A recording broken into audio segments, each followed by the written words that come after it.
చర్చలు జరిపితే 8 తారీఖు నాడు అయిపోయింది. 9 తారీఖు నాడు కూడా చర్చలు అయిపోయింది.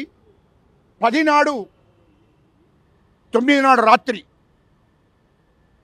9 నాడు రాత్రి ఇడ్మా గారిని చర్చల పేరు మీద మరి కేంద్ర హోంమంత్రి,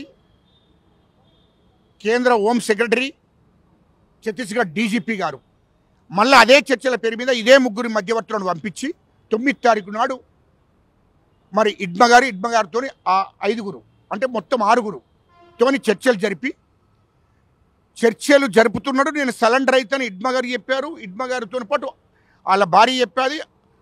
ఇంకా 4 మెంబర్లు కూడా చెప్పారు, కేంద్ర కమిటీ మెంబర్లు. మేమందరం సరెండర్ అవుతున్నాము, ఇంకా 300 మంది సరెండర్ అవుతాము, తుపాకులతో సహా ఆయుధాలు కూడా మీకు హ్యాండ్ ఓవర్ చేసి సరెండర్ కాబోతున్నామని చెప్పడం జరిగింది.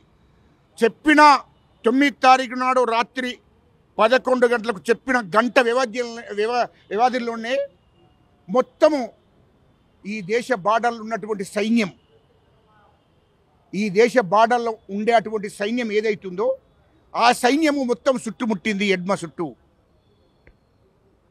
దాదాపు ఒక 1000 మంది సైన్యము మొత్తం చుట్టుముట్టింది.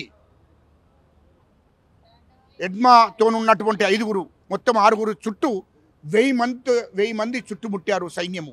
ఏది దేశ బార్డర్లు ఉండేటువంటి సైన్యము చుట్టుముట్టింది.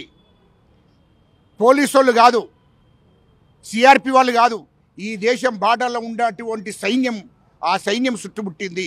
తర్వాత సిఆర్పి వాళ్ళు వచ్చారు, మొత్తం చుట్టుముట్టి ఇడ్మాను పట్టుకున్నారు. ఇడ్మాను పట్టుకొని ఇడ్మా భార్యను వాళ్ళతో పాటు ఇంకా 4గురిని మొత్తం 6గురిని పట్టుకొని 9 తారీఖు నాడు రాత్రి